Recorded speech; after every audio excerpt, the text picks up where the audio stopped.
Hello, everybody. Welcome to this webinar brought to you by Bursa Malaysia and managed by our company, LifeChamp. Our webinar title today is Energy Security and the Transition Towards Renewable Energy. So my name is Shen Chu. I'm the moderator for this session. Now, renewable energy is a very exciting space that a lot of investors put attention on because it is industry where they believe they will have circular growth. So today we are going to examine this industry and where are the investment opportunities in Bursa Malaysia in this sector. Before we begin, as usual, disclaimer: whatever we share in this webinar is only for educational purpose. In no way that I give any recommendation for you to buy or sell any listed securities that we mentioned here. If you decide to make any investment decisions, you're 100% responsible for all your investment risk. Now, allow me to briefly introduce our speaker today. He's none other than Mr. King Hao Kai, who is a senior analyst of Spiral Thinker Group's neighborhood. Now, King began his career as an oil and gas engineer in a local public listed oil and gas outfit. After more than 10 years in the industry, he decided to move on to pursue his passion in investing by joining the Spiral Thinker Group. King recently completed a CFP certification program and is currently overseeing the Omega division in providing portfolio consultation and accounting services to the group's distinguished clients. King possesses an astute observation skill and is meticulous in his thought process. He has a structured way in information gathering and deriving insights from both quantitative and qualitative driven data. So, King, how are you today? Good. Yeah, nice to see everyone here. Yes, thanks for the invitation. Yeah, session. Yep. So without further ado, let me just hand over the session to you. You may go ahead and share your screen. Okay, let me share my screen.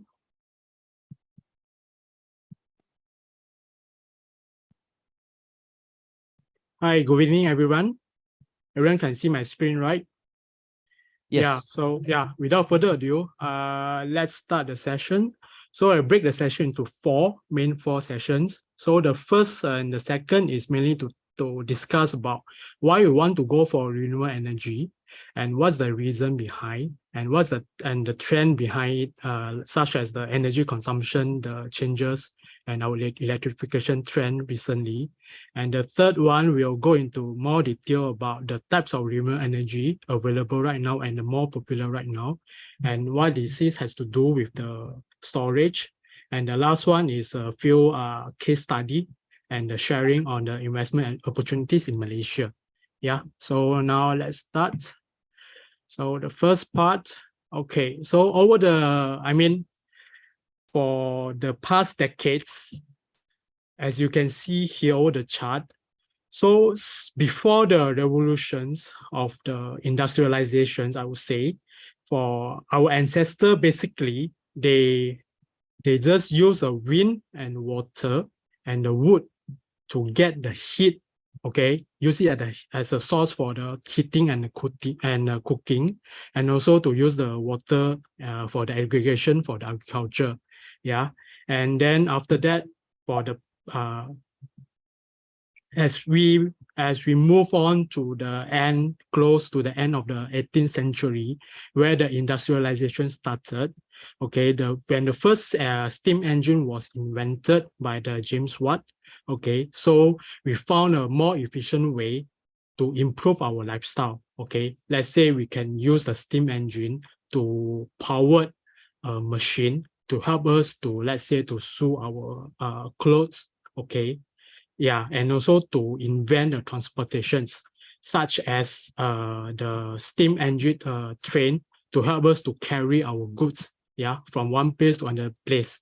And also at the same time, the same engine concept also has been invented to be used to generate the electricity. So here started all our revolutions. I mean, in our human mankind. So we have developed so much since then, and we also and when Ford, they have started the mass productions of the automotive, okay, using the combustion engine in US back in 19th century.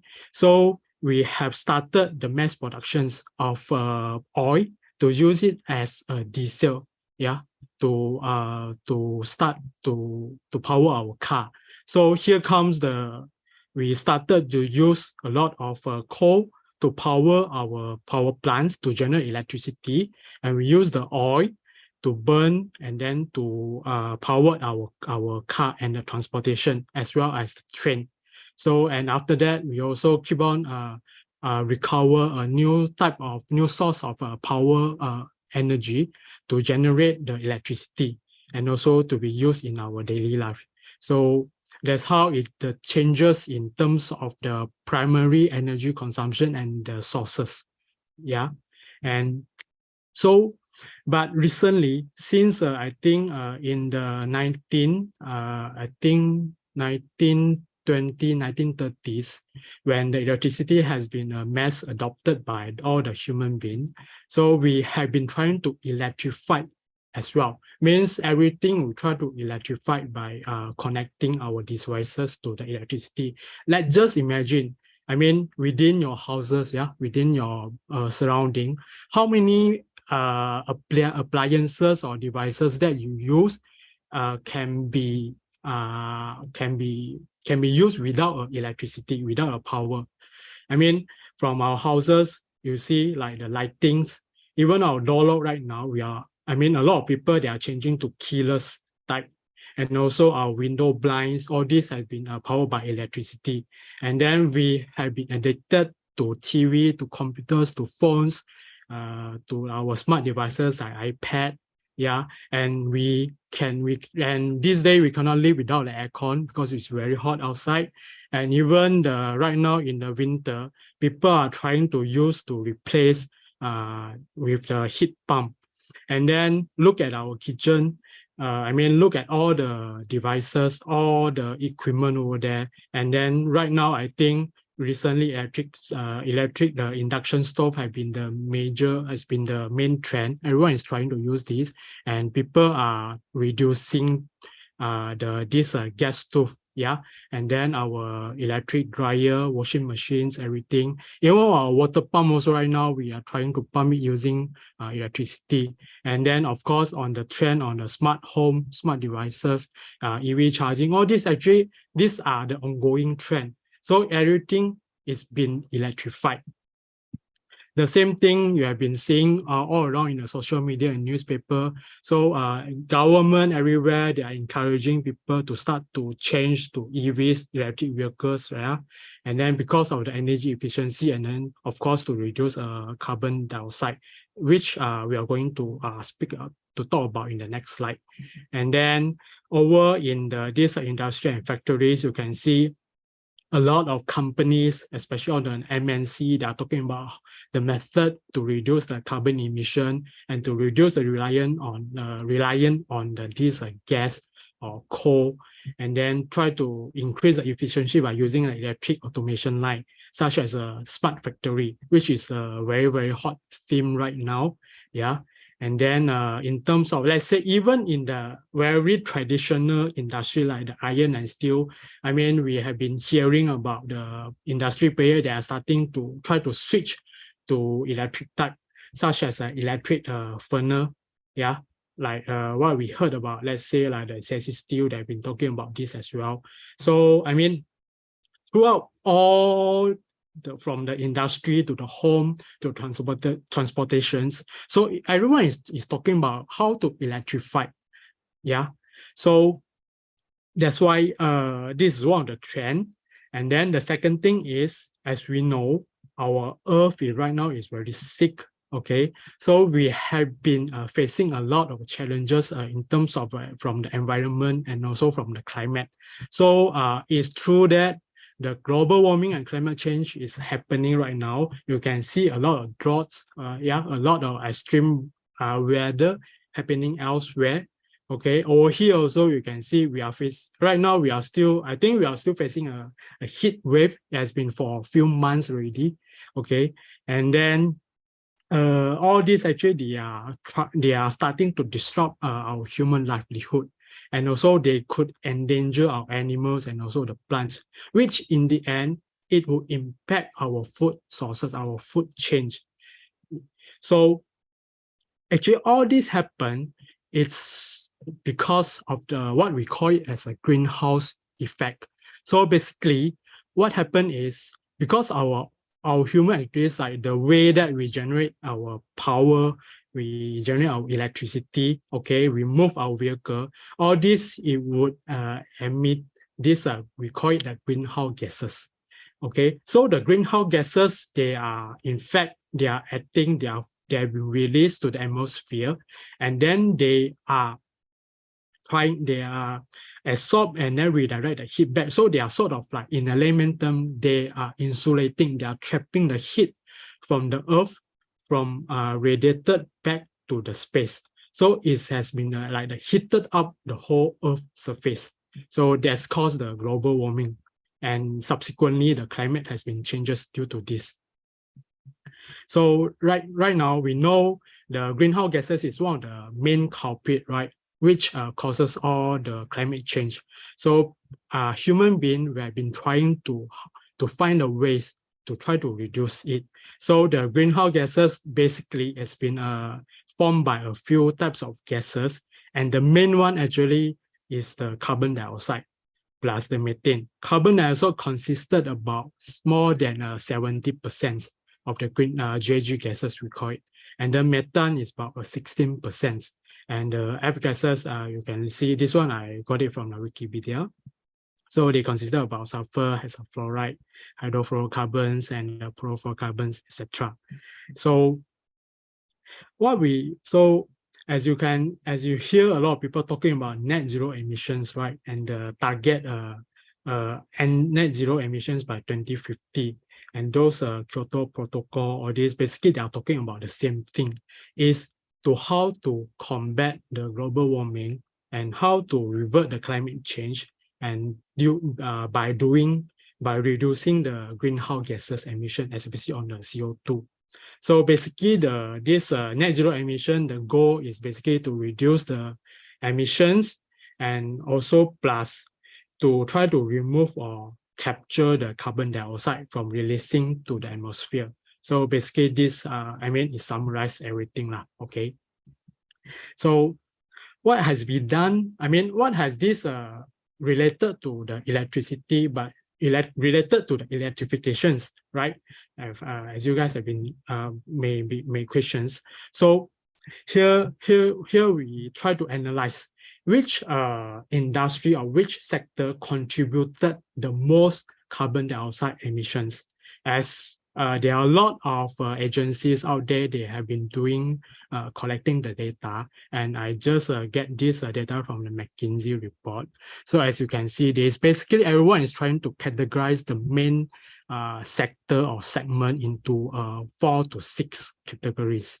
So the major one would be the power, which constitute of the power plant, which generate the electricities, and the industry, which constitute a lot of varieties of these factories in our life. And also the mobility is constitute of these road transportations, like the cars, passenger cars, and the airplanes, and then the ships, and then this rail train, and etc. And the truck as well. So the buildings mean it constitute of these residential buildings, the houses, and also the commercial buildings, and agriculture and forestry. So you can see the main sectors that contributed the most emissions, more than I would say 70% is come from this power industry, okay, industrial, and also the mobility. So these are the main target for the regulatory to try to find the ways to curb the carbon dioxide emissions. And then just for your informations, this where the methane came in. So basically it came mostly from the agriculture. Yeah, so we are not going to talk about more on this. So basically every eyes is on how to reduce the carbon dioxide. So this is the report and the suggestions from the IEA. And then basically their suggestion is try to electrify as much as possible, means we connect let's say we change this car to electric car, and then we use electricity to power it, and then from the to generate electricity, we change the source from this non-renewable like the fossil fuel, we change it to the renewable type and the green energy like the solar and the wind. So from this, we can try to tap to reduce the carbon dioxide emissions. So electricity becomes a new oil in terms of dominance of the final consumptions. So I mean, this is the quote from the IEA reports. So and then they are suggesting that if the transition is ongoing as per plan, so you can see over here, here's the chart. So they are suggesting that by 2050, the share of electricity from the current 20%, it may increase to, let's say, to more than 30, in the range of 30 to 50%. Okay, so here's the breakdown. Of course, not everything can be electrified, right? So like, let's say the buildings, people may still prefer to use the gas or use the coal to cook, right? And then not everyone want to change to the electric inductions. So that's the things. And also, I mean, we may not try to electrify everything because we can change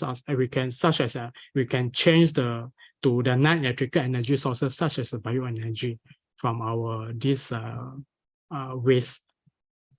And then in the industrial sector, I mean, definitely not everything can be electrified, especially when involved in the industry feedstock such as oil for the petrochemical, oil and gas for petrochemical, and then the sources, okay?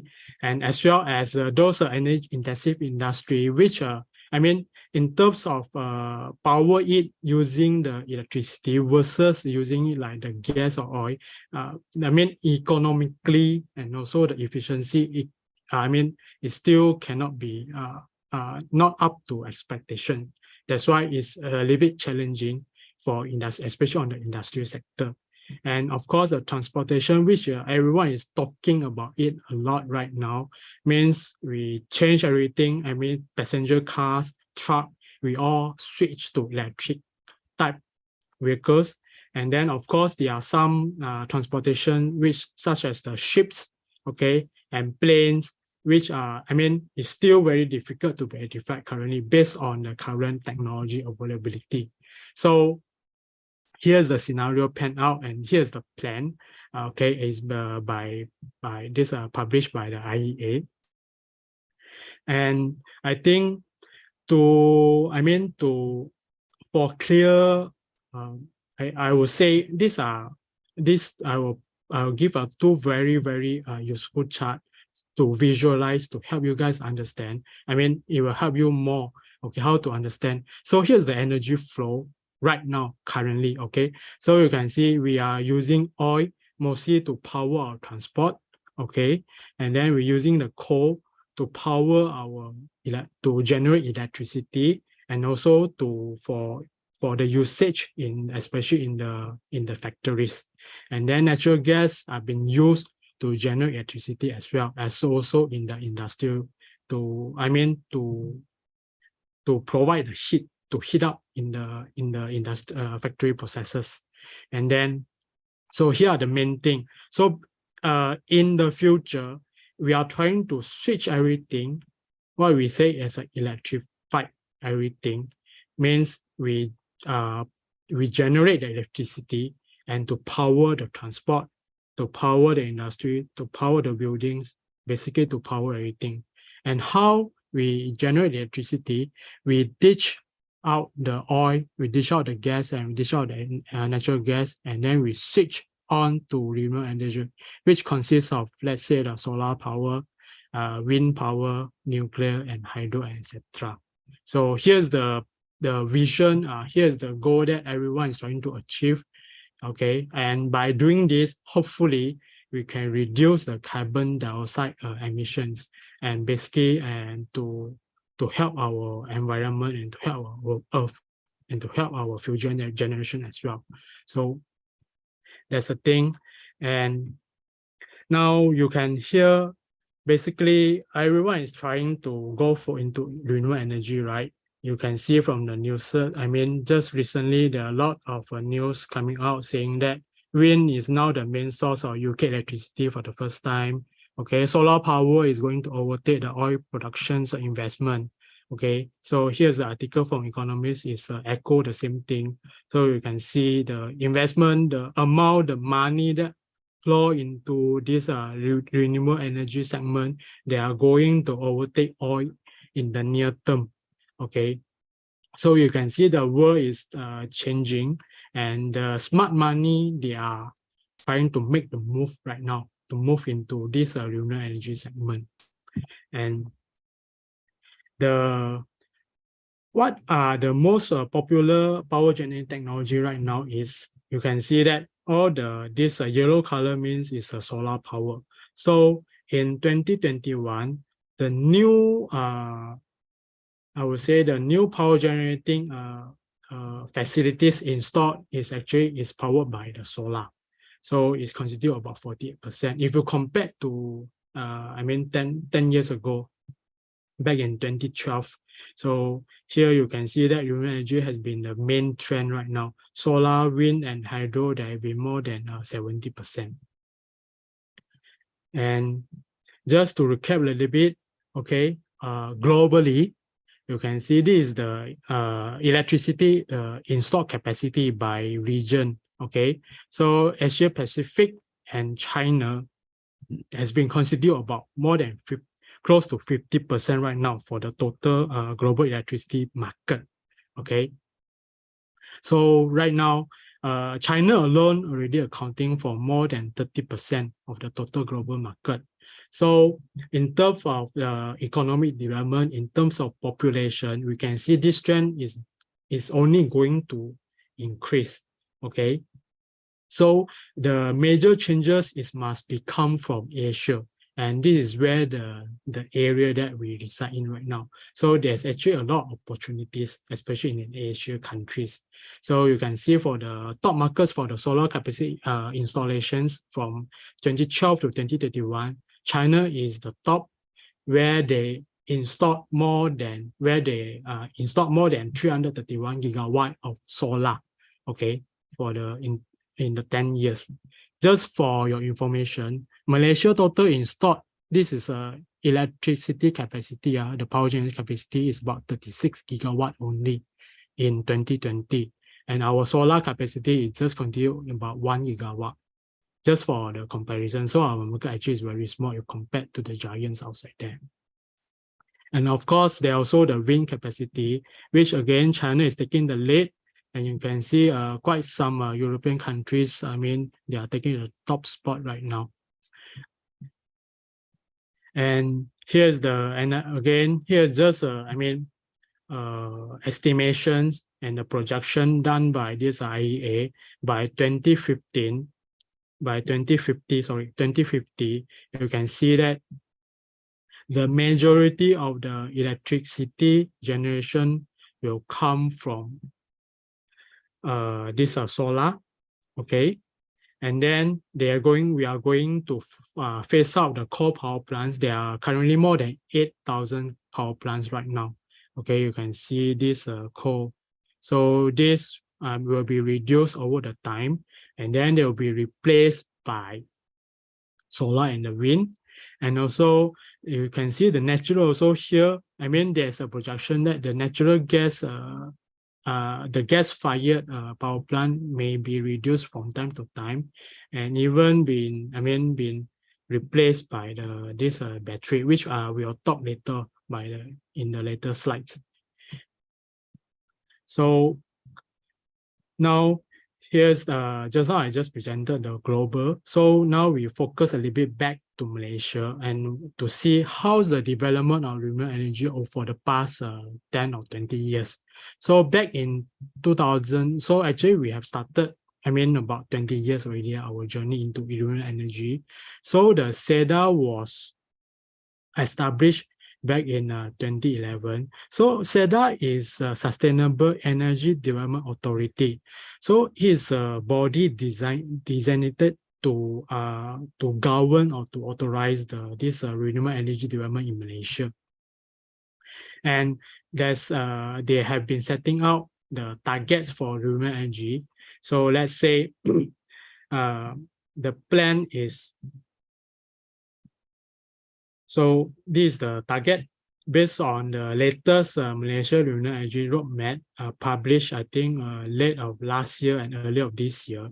Our target is to achieve 31% renewable energy by 2025 and for more than 40% by 2035. Okay, so here's the interesting, I just want to highlight that they count the 5%. This is just purely based on solar and other, and this exclude the hydropower. So in our terminology for renewable energy for Malaysia, hydropower is considered as renewable energy. So if we include the large hydro, it will be 23%. And over the years, especially for the solar energy, right? So we have been reducing. There are a lot of initiatives, okay, did by the government, did by this SEDA, encourage people to install the solar panels on their house, as well as the large scale solar panels. So there are a lot of programs in the past, like the feed-in tariff, LSS, which one I think is more popular right now, and then the Celco, and then the NEM. So just for info, NEM and the feed-in tariff is regulated by SEDA, but the LS and the Celco is regulated by this Suruhanjaya Tenaga ST. And of course, when you ask me about what is the target of renewable energy by 2035, right? Here's the breakdown. So you can see the coal, we try to reduce the coal power plant from current 37% down all the way to 18%. And then we try to increase the renewable energy from 8% to the 22%. So they estimate about 7.1 gigawatt of a coal capacity under existing PPA is going to be expired for the coming 10-20 years. So, but of course, while we increase the renewable energy, especially things like the solar, we may need to install the new gas-fired power plant as well. This one I will explain later on, but this has been in the plan right now, just to replace the coal. Okay, and so you can see here's the plan. So by 2035, estimate we will install up to 6.5 gigawatt of solar power. Sorry, this is for the Peninsula of Malaysia. In total, Malaysia will have about 7.28 gigawatt of solar power. Okay, and then hydropower, there will be addition of 8 gigawatt of hydropower right now. So the current solar capacity right now, if we include those under installation, under construction from Analyst 3 and 4, so they will be about 3.2 megawatt. 3.2 gigawatt, sorry, 3,200 megawatt. So basically, it's safe. We can estimate about there will be another. We can double this for the next 10 years. Okay, and by 2035, so the solar penetration it will come up to the 30%. So beyond the 24% threshold for system stability. This one I will explain in a later slide. Okay, because as we all know, one of the major problem of this renewable energy, especially for the wind and the solar, is because they are intermittent. Means there are time that this wind does not blow, right? There are time that there's no sunshine. That's why they cannot generate the power. So there have been downtime from time to time. That's why we call it the intermittence problem. And so another interesting statistic, okay, from this my RER reports, okay, basically from the survey, okay, as you can see that actually the potential for our this, especially the solar power generation, actually is quite huge. Okay, if we're able to install, or actually we can harness about 269 gigawatt, of this solar power if we install. Okay, if we're able to install lah. Okay, and then also so this the biggest potential actually is coming from solar, because our this situation of the Malaysia. And then as you can see, the next is coming is the large hydro. From in the peninsula, basically there's nothing much. I mean, there's only the survey that only left about 3.1 gigawatt potential large hydro power can be installed in peninsula, but there are lots more can be installed in Sarawak. Yeah, so here's the plan as well. And just for your info, 36 gigawatt installed capacity as of 2020. And basically, there are three types of solar power, okay, installations. There's a ground-mounted solar, and then the floating, and also the rooftop. So the ground-mounted are mostly used for household and also for the large-scale solar, like the LSS projects, which is mounted on the ground. But the con is you need a lot of the surface. Okay, you need to use a lot of land. Of course, you can, if you change it to rooftop, then you can save the land. So they are estimated about 4.4 gigawatt of potential solar power can be harnessed if we utilize the government buildings, especially those from the school. Yeah, and then they are also talking about the floating solar, like you can install it in the dam. I mean, on the dam. Okay, like the Kenya Dam, you can put the floating solar panel on.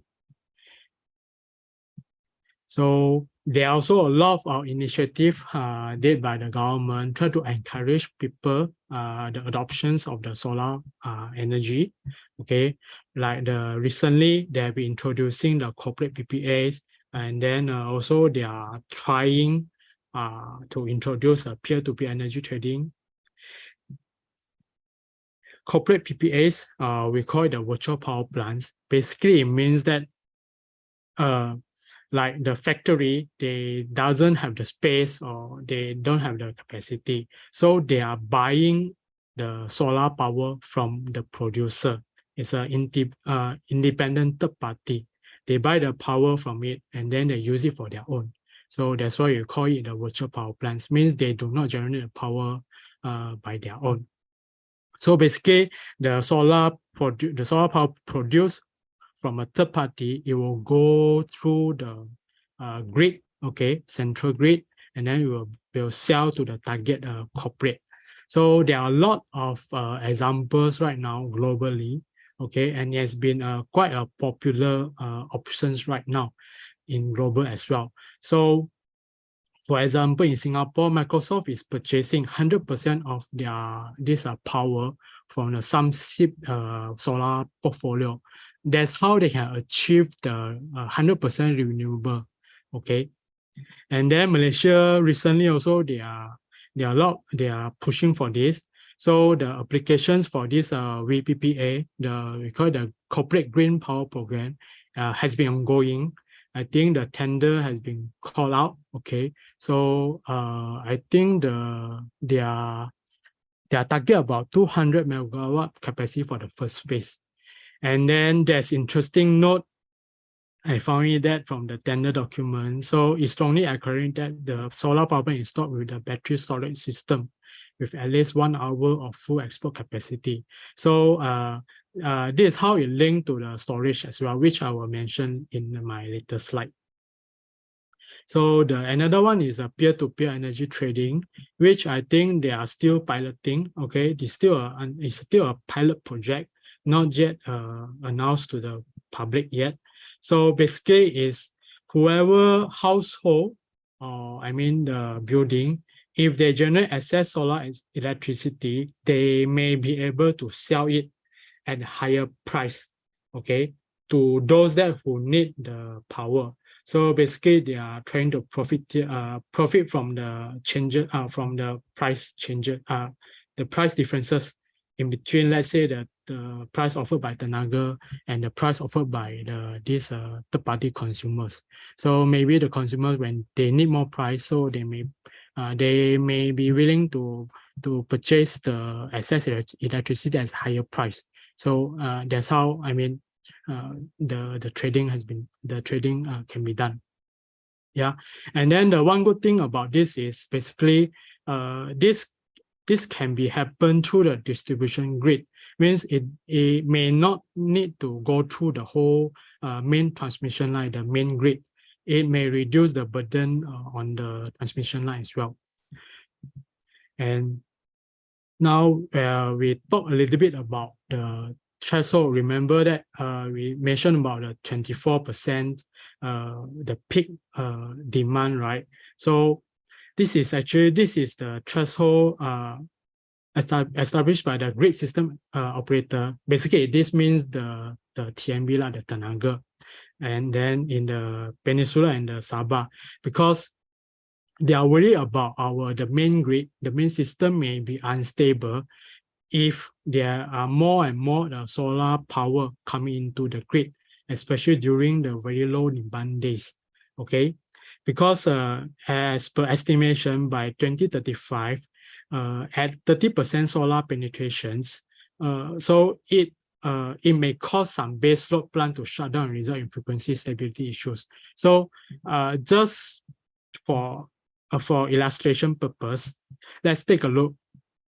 This is a typical solar generation chart, right? So in the morning, the midnight, there's no sun, right? So there's basically it's a zero generation in terms of solar generation. And then when the sun rises, so here you go, you start to generate the solar energy, and it comes to evening, there's no sunshine, no sunlight again, so they will go back to the zero energy generation. So here's the typical chart. Basically is the electricity usage pattern during the weekday. Okay, this is based on Peninsular Malaysia. So we can see the weekday again. This is a midnight, so the usage of electricity will reduce. Okay, and then it will slowly rise again during the daytime, and you reach the peak is about close to the evening. Okay, when all the buildings are still occupied, and when people start to go back to houses, to home, and start to use the electricity at the same time. So we can see basically within a day, there are two time frames that they will see the peak power consumption. Okay, the first one is about this evening, is about close to 4 to 5, and another one is about in the night time. Okay, about 7 to 9, when everyone is back to home. Okay, this is a weekday pattern. You can see the weekend or the rest day pattern, because buildings are shut down, no schooling, and also no factories are also temporary rest during the rest day, right? So you can see the energy consumption has been basically it will be lower if we compare to the weekday. And then again, a similar pattern, we will come to reach a peak energy consumption during the nighttime as well. But you can see when you compare to this solar energy distribution chart, basically here the peak energy demand during the nighttime cannot be supported by the solar energy. So let's say imagine if we got more than 50% of solar energy in our grid, right? Basically, we need to substitute this. We need to tap on another energy sources just to power our households, okay, just to meet the demand. So that's why, and also you can see during the rest day, when there's a lot of solar energy, so here we have excess supply but lower demand. So this may cause the shutdown for other baseload plant. Okay, so when we need to ramp up the electricity to meet the demand, but while the solar energy is not available, here comes the problem. Okay, so here's what is explained over here. Hope you guys are able to get what I mean. So in this scenario, basically you need to get backup energy, okay, such as you need to fire up your coal, or you need to fire out your gas-fired power plant, okay, so that because actually they, compared to the coal and nuclear power, which it may take hours, okay, or even a day to fire up, gas-fired power plant actually can be started up pretty fast. Okay, that's why it's a preferred options for a lot of nations. Okay, that's why when you see on the plan, the natural gas demand will still be needed when we process the transition towards the renewable energy, and it will still remain quite an important resource, especially as a backup power, backup energy. So besides just now we say having a gas-fired power plant, actually as a technology advance, there are also other solutions available right now. So the first one is we talk about the smart grid initiative. So means when you can have a real-time monitoring, so that you can enhance the response on the demand and the supply side, and then the grid operator, they can use the big data and AI try to forecast the supply demand, such as the seasonality of the intermittency of this renewable energy. Okay, when we may see there's a low supply in terms of solar or in terms of wind, so then you can try to back up with other resources, right? And also there have been a lot of discussion about the demand management, such as you introduce a different pricing during the peak energy demand, and also let's say you price a higher electricity price during the daytime, just to try to reduce the electricity usage. Okay, and then you encourage people, let's say, to charge their electric vehicle during the nighttime when the load is not high.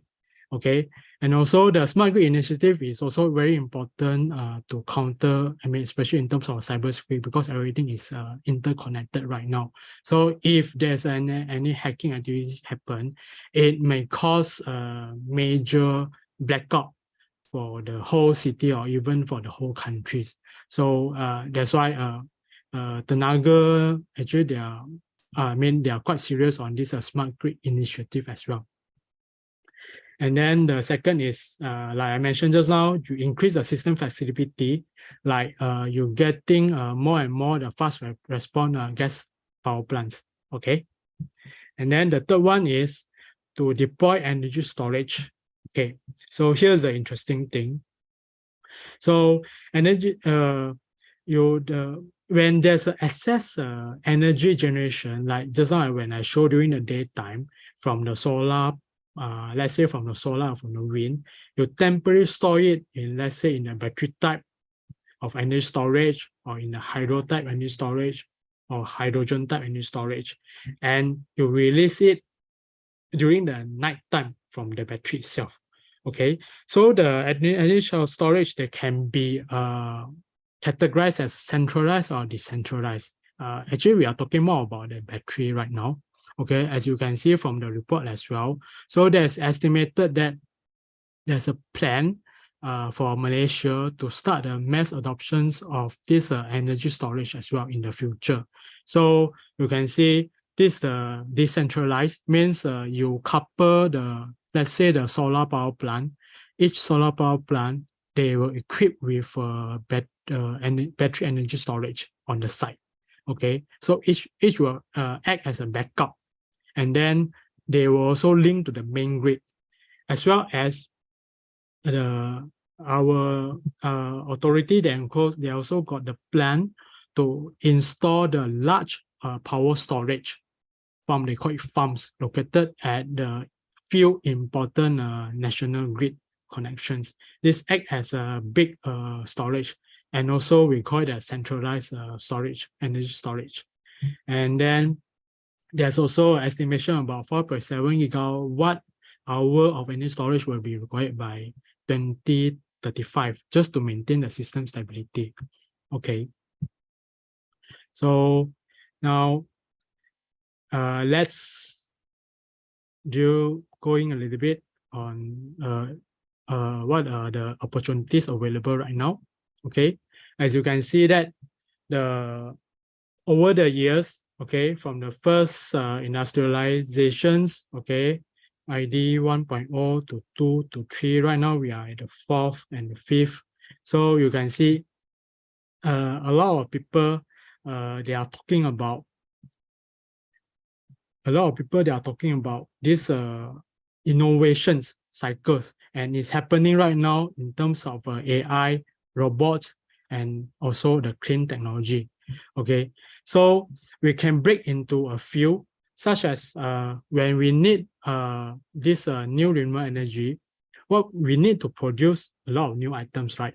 Such as solar panels, okay, inverters, okay, to convert the DC to AC, and also the electric vehicles and batteries, let's say the blade, the turbine for the wind power generations, the tower as well, and the offshore jackets, cables for the offshore wind, and also the substation equipment. All these they need to be upgraded as well. So you need to set up new factories to produce all these things, right? And then also you need a lot of equipment and etc. to produce all this. So these are and as well as the ancillary materials and the services. So these are the main theme that we are looking at right now. And then these are the major opportunities right now is available in the market. Okay, so and the second thing is to produce all these things, you need the raw materials, right? So here comes, we call it the new oil, okay, such as basically, for example, to produce a battery, you need a lot of new materials like the lithium, graphite, copper, cobalt, nickel, and the rare earth material, which we didn't need in the past. Because basically, in the past, we just need the oil and the gas, right, and the coal. So right now, when we start to introduce new things into our life, so we need all these ingredients, raw ingredients to produce it. And when you produce all the items, you need to install and operate on the sites, right? And also you need to do the maintenance. So all these actually, they are the new emerging opportunities for us to grab, such as the construction of the solar and the wind farm in the, sorry, this is a typo, in the onshore and the offshore, okay? Let's say also there will be a new IPP players emerge where they are, in the past, the IPP, they are producing, they are operating this gas-fired or coal-powered power plants. And right now, we may see more and more new IPPs which based on the solar, okay? And also, there are a lot of investment and then to upgrade the grid, okay? And then to install the new IoT devices, to change to a new system, to upgrade the system, okay? And then and also there will be a lot of installation of the transformer, switchgear, as well as the distribution board as well. So, and last but not least, we not forget this battery energy storage system, we call it BSS. So all this actually, they are providing sort of a new economy, okay? And it will provide a new opportunity to those that who can able to grab it. Let's see, in terms of this solar energy, okay, throughout the supply chain from the to extract the resources, okay, and then to process, okay, to make the panel, and then to assemble it into the modules, okay, and then to install it on site. And then after all, let's say in the future, to decommission the plant, okay, to replace the plant, and then to recycle the items. So basically, all these are the new supply chain, okay, they are emerging. And then, of course, we have players already start to go big into this, such as locally, we have those, basically in local, we mainly participate in these two, Okay, and one is on the construction and installation of this solar panel, like the Solar West, Sunview, Samaiden, Saipak. And then they are also hidden heroes or hidden winner in terms of the assembly and manufacturing. I will give an example of, let's say, the Greatech. They are the one who help to produce, to design the assembly line of this solar panel manufacturing. Okay. And then we also have Masterpack and also Global LMP, which they provide the material, okay, for the boxing and then for this packaging of the solar panel. So they are also, we can also say they are also part of the supply chain in terms of the manufacturing and assembly. And of course, the above list and the name by no means is exhaustive. Okay, it's just an example, it's just an sharing. And again, for disclaimer, none of the name mentions here constitute a buy or sell call. Okay, please consult your own financial advisors before you do any investment. And then the next one, we will go to another very interesting company, which I would say is a Genetec. Okay, so Genetec is they started as a equipment maker. Okay, located in Selangor. So they start to involve in the HDD sector basically. Okay, they supply the equipment to the HDD industry, and then back in 2006, okay, they start into go into automotive and also the healthcare. And then in 2014, they are trying to penetrate into the EV. Okay, so you can say they are quite an early adopter in the EV. And in 2018, they started to design and customize the factory automation solutions for the EV makers. Okay, so basically, actually they achieved quite a big milestone 2 years back. Okay, when they're able to win a very big when they're able to win a contract from a very big this EV maker in North America. So there comes their boom. And then right now, if you look at the revenue, so currently more than 80% of the revenue actually is coming from the EV energy storage. Okay, less than 20% is coming from the legacy HDD sector. And then electronics constitute less than 1%. And then they have planned for the battery energy storage system. This is the future plan. I'll talk a little bit on the next slide. So you can see that they just recently they are covered in the Star articles, okay, where they highlighting that there are a lot of opportunities, okay, in terms of industrial and mass electrification, like what we mentioned just now, what we discussed just now.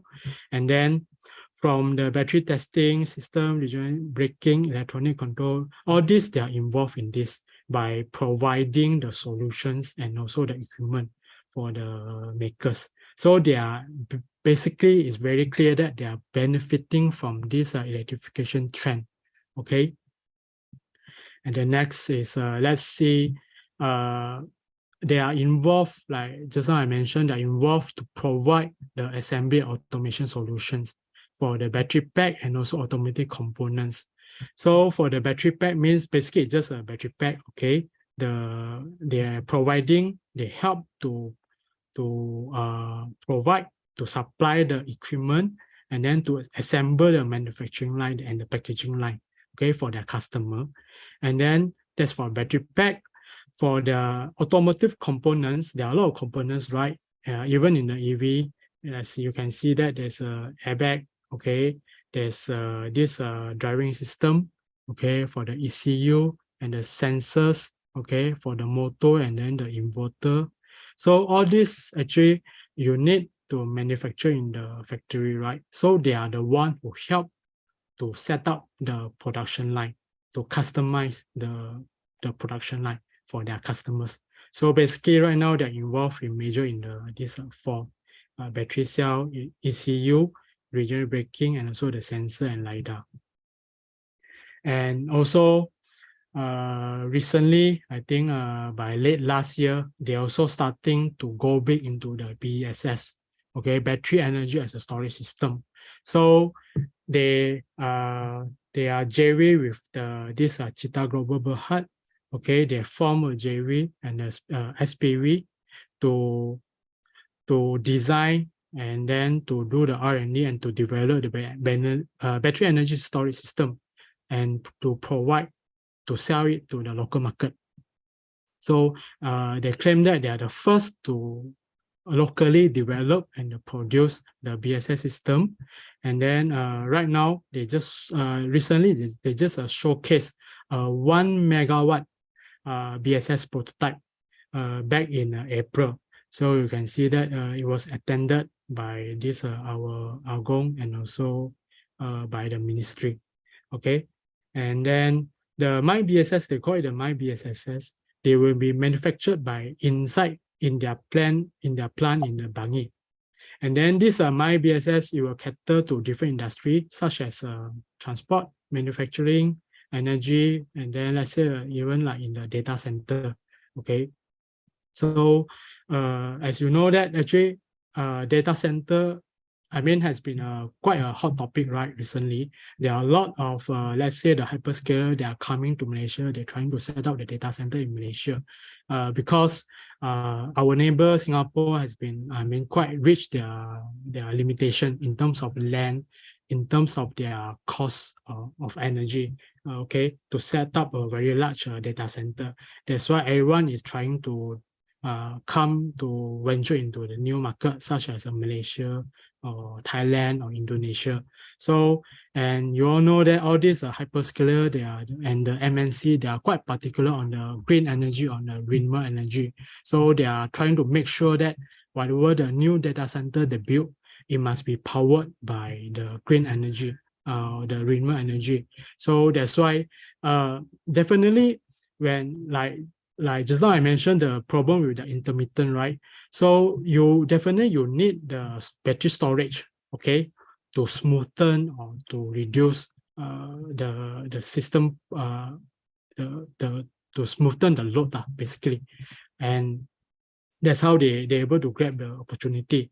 And you can say that this is the CEO is saying that they want to use the MyBest to replace the genset, because right now actually genset is being used to backup as a backup power like last time. So right now he's hinting that he's giving the idea that actually the battery storage, it can be replaced a genset, and they are seeing a big demand from local Asian market. Yeah, so that's the things. And the last, I want to say that this very famous quote from this Roy Charles Amara, okay, people call it the Amara's law, okay. We tend to overestimate the effect of a technology in the short run and underestimate the effect in the long run. So this renewable energy has been a hot topic for the past, I would say, 20 years ago, okay. Before that, in the past, we used to talk about how expensive it is, okay, to buy a solar panel, to produce a solar panel and to install it. Back in the days, we are always comparing the cost, right? The installation cost of the solar and the wind against this gas power plant and also the coal power plant and even the nuclear power plant. Okay, that's why people and the government, they were hesitated, okay, to switch on to this renewable energy. And also back then, the technology also, I mean, not yet that matured, okay. But over the years, I mean, we have seen a very massive improvement, okay, in terms of technology advancement, okay, in the renewable energy segment. So the cost have been reduced significantly, and then the cost of the cost of build a solar power plant right now is equal, even something is lower than this gas or coal power plant. Okay, and the maintenance fees also, when you talk about the maintenance, it may be even lower as well. So the only problem is right now is the intermittent problem. So that's why people are sort of trying to come up with a lot of solutions, such as a battery energy storage, to try to overcome this. Okay, so that's why you need basically you need a medium to temporarily store the excess power generations, okay, and then to release it when you when there's not enough, when there's a sufficient, or when the supply is been reduced in certain time, like let's say during the night time. That's why we can see that with all this the cost is coming down, and then the technology is more matured. We can see the mass adoptions of this renewable energy is going to be export definitely in the near term for the next 10 to 20 years, especially after the Russian and the Ukraine war. Everyone is come to realize that, especially on the Europe, they can no longer rely a lot on the natural gas, on this oil. That's why people, especially in the Western, they are sort of like they're pushing very hard on the transition towards this renewable energy. And then we can see all the smart money they are pouring, they are going big into this right now. Yeah. So I would say this is a very, very big theme. Okay, and definitely will come with a big growth as well. So we must grab this opportunity. And of course, when you talk about overestimate, I'm not here to speculate, but as you can see over the times, there are always a hit, right? Like last time, the blockchain technology, like maybe now the AI, when most people are talking about it, definitely they will overrun, and we tend to overestimate the opportunity or the potential. But definitely it will come sometime in the time. And in my opinion, I would say the renewable energy they fit in this category. So it means people are sort of like underestimate the opportunity, okay, the potential in the current time. That's all from me. And then thanks, Shane, back to you. Thank you so much, King, for sharing with us the insights into the renewable energy sector, as well as sharing with us where are the investment opportunities on Bursa Malaysia. So if you have any question to ask our speaker today, you may write them in the Q&A box, not the chat box. We address them accordingly. Yeah. From here, I think I see there are two questions. Let me read it to you first. Yep. So King, the first question is from you, King. Can you comment on Bursa listed renewable companies where their profit margins are single digit, while comparing with the oil and gas upstream producer of double-digit margin? Well, I want to highlight here is the Bursa listed companies, basically they are mostly the installation or the construction company for the solar. Yeah. So that's why their margin, because they are the one who help to construct and to install, their margin may not be so high. Yeah. If you compare to other upstream producer, and I mean, it's all a bit producer that be operating for many, many years. Yeah. And this the new, I would say this renewable energy, they are the new sector, and they are quite new. So people, in terms of efficiency, in terms of the cost, they take times to catch up. Okay. All right. Then do you know under the value chain, right, which function of the value chain commands a higher margin? I would say right now we can see it quite clear that the equipment supplier, maybe. Equipment supplier. Yeah. For you them, supply the equipment, you help the factory to set up. Yeah. You provide the solution. To set up the farm to set up the factories. The factory. Yeah, okay, the factories to manufacture the solar panels. Yeah. And I think we still a bit lack of data on how what's the margin look like for, let's say, the solar power producer. Yeah, because LSS1 has just completed the installation, I think back 2 to 3 years before, and then I think their lack of data to show how profitable it is to be a solar power, to be a solar power IPP. Okay, how big of this renewable energy like solar adoption among the independent power producer at the moment? I think it's very small. Very single digit, like meaning majority of the sources are still from traditional energy sources. Yes. Okay. So the next question is by Sufyan Yakov. It is argued that the processes of producing and disposing of solar panels or the EV energies are not especially environmental friendly. What are the long-term impacts on the companies involved in the supply chain? It's a good question, but also a very tough question to answer at this moment. That's why people are suggesting we need to invest a lot on recycling. Say recycling back the battery. Okay, there's been a lot of discussion and development into this.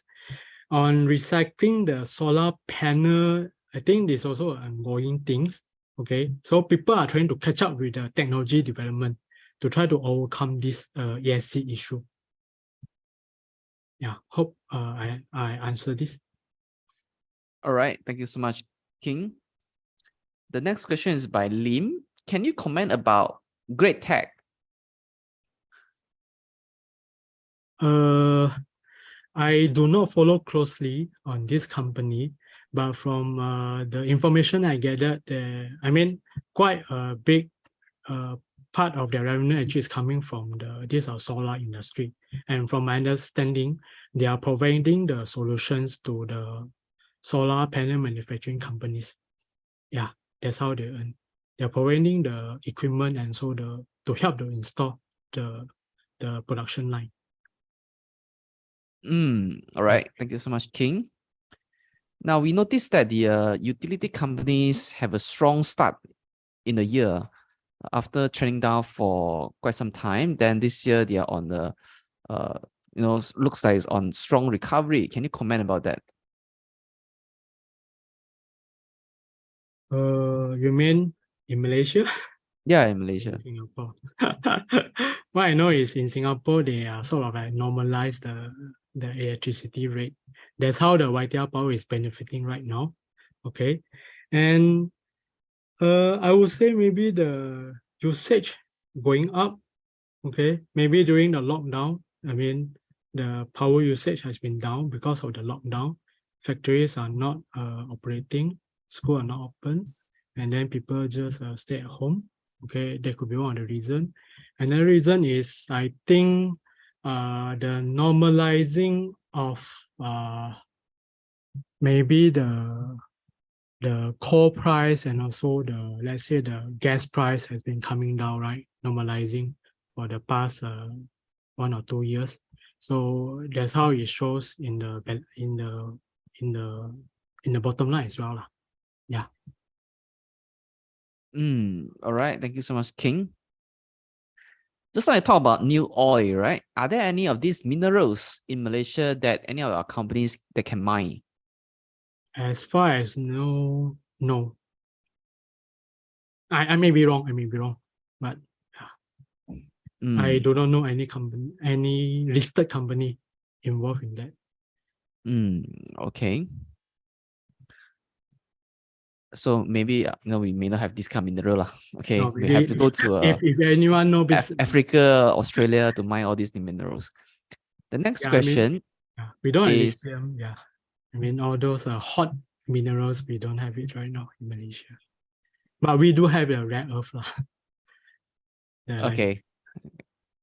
Thanks so much, King. The next question is by Kadri.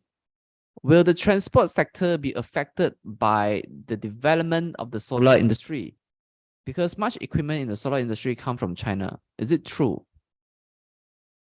Sorry, can you clarify a bit what is meant by the transport sector?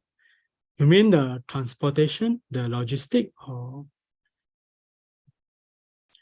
Maybe Kadri, you can Yeah, maybe can you clarify clarify a little again bit? on your question. Logistic, Ah, yeah, okay. he just Yeah. clarified. Oh, okay. Mm, yeah, definitely they will be benefited. Yes, most of the solar panel we are importing from China, from my understanding from the industry as well. So yeah, they will be benefit, but will it be? I'm not sure about the magnitude of this. Yeah, I may not be answer to able on the magnitude. Thanks. Okay. Thank you so much, King. How profitable is waste to energy WTE producer?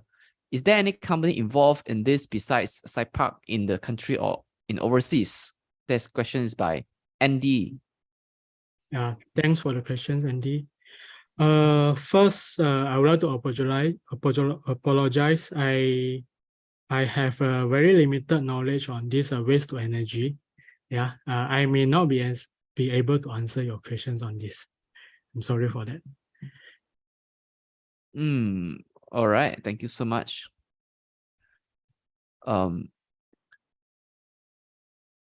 So what would happen to the demand for oil and gas if if this renewable energy space get really in huge demand, right? Yeah, like I said, during the transition period, I think for the next 20 years, 30 years, I think we still need, say, the natural gas, definitely. And then not all the transportation, it can be switched to electric. Okay. Let's say your ships, your airplanes, definitely they still need the diesel. They still need the jet fuel, right? So definitely oil will be needed as well. So the bad case would be the transition to the renewable energy is much faster than people expected. But I have doubts on it. I don't think it may happen, at least in the next 20 years, maybe. Yeah, because as just now some of the slide has pointed out, there are some challenges in terms of electrifications. Not everything you can change to not everything can be electrified, basically. So that's how things goes. And also in terms of renewable energy generation, there are also limits, right? Because of the intermittent, because of the reliability of the solar and the wind. Okay, so we still need the backup energy during those time. Let's say, few days without sunshine, okay, and then a long period without a very strong wind blow. All this, they will cause, even you have sufficient battery storage, but the battery may only able to, to supply up to a certain design hours or days. Okay, there's a limit on it as well. So definitely we still need, I think, to have a very rigid and reliable power supply system. You still need, let's say, those fossil fuel power plants, just as even as a backup as well. So those may not be so easy to be replaceable. That's my own opinion. All right. Thank you so much, King, for sharing your perspective in this issue. Yeah. So how is the valuation of our local plant engineering and construction companies? You mean compared to a similar vertical in other countries? Have you made any comparison? No, I didn't make any direct comparison. Okay, I can only say based on my knowledge, based on my observation, actually the valuation in terms of PE for our local solar installation companies, those like the SolarWest, SolarWest, Sunview, SciPark, Samaiden. Actually, their valuation is, I would say, it's not that cheap. Okay, it's not that cheap. Okay, because people are factoring the high growth for them. As you can see that we still need to install a lot of solar panels for the coming at least 5 to 10 years, right? In terms to double up our solar energy, our solar energy generation. So, and these are the big players that they are currently dominating the local solar industry. So people are factoring those growth inside. That's why they are willing to give a slightly higher premium, although those companies are still catching up in terms of improving the bottom line. Yeah. Yep, but I also see that this space is also getting very competitive. There are a lot correct. Yes. entrance of players. Agree. And when you talk about, let's say those solar panel manufacturers, right? Let's say in the US or in China, I would say some of them actually their valuation also may not be cheap. Again, the same reason, the people are trying to factor in the growth. Yeah, just like similar, let's say to the Tesla. So they are when you're factoring the huge growth, like let's say for the short 5 to 10 years, so people are willing to give a premium to the share price. Yeah, the same thing is happening. Yeah, for solar industry as well. Okay, hopefully it is worth the premium valuation that they currently command. Yeah, and one thing, just now I just remember when we talk about this solar IPP, right? Actually, there's also one local company, the Yinsen, is operating a solar power plant in India as well. Yeah, so they are owning the solar power plant in India. But again, their contribution from this segment actually is very, very small compared to their traditional, the FPSO business. Yeah. Okay, so a lot of traditional energy companies are venturing into the renewable energy sector to be compliant with ESG. Yes, correct. Yeah, so ESG is also a big theme. Yeah, definitely. Okay. Now I remember I noticed that the last I read about the government direction, it was the RE fix, right? The RE mix, right, was targeted to reach they set the target at about 25% by 2025. And I think then I read your slide become 29%, then now it become 31%. Yes, by 2025, right? So in other words, the new minister is, the new government is making revision to the target that were set before. Yes. Okay. The target that I mentioned was they are referring to the latest, the MyRER, the report. Actually, you can download the report at the SEDA site.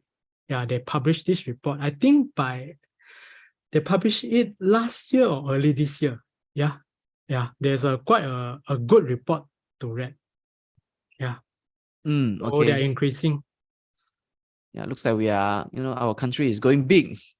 Yeah, as you can see, the potential for solar is huge in Malaysia, but the problem is, we got the threshold, right? Yeah, due to the system stability. So once you can overcome the system stability issue, then I think there's no problem for you to increase the solar penetration. Yeah. So the majority of the targeted increase in the renewable energy will come from solar. How about the other energy sources like hydro, wind? Big part of it will come from hydro. Okay. Hydro, but hydro only available in Sarawak. Yeah, like just now the slide I mentioned, the hydro, I think they will get about 8 to 10 gigawatt, but mostly in Sarawak. So in terms of a peninsula, I think we still have to rely on, say, the solar. And also, I didn't mention the slide. Actually, government also has planned to still build some new gas-fired power plant just to replace the coal power plant. Yeah. All right. Understand that. Thank you so much, King, for doing this segment for us to understand the engineering sector and also the investment opportunities in this sector. All right. So the time has run out for the question and answer session. So, ladies and gentlemen, just heard from the senior analyst of Spiral Thinker Group, Mr. King Hao Kai. Thank you, everyone. Have a nice day.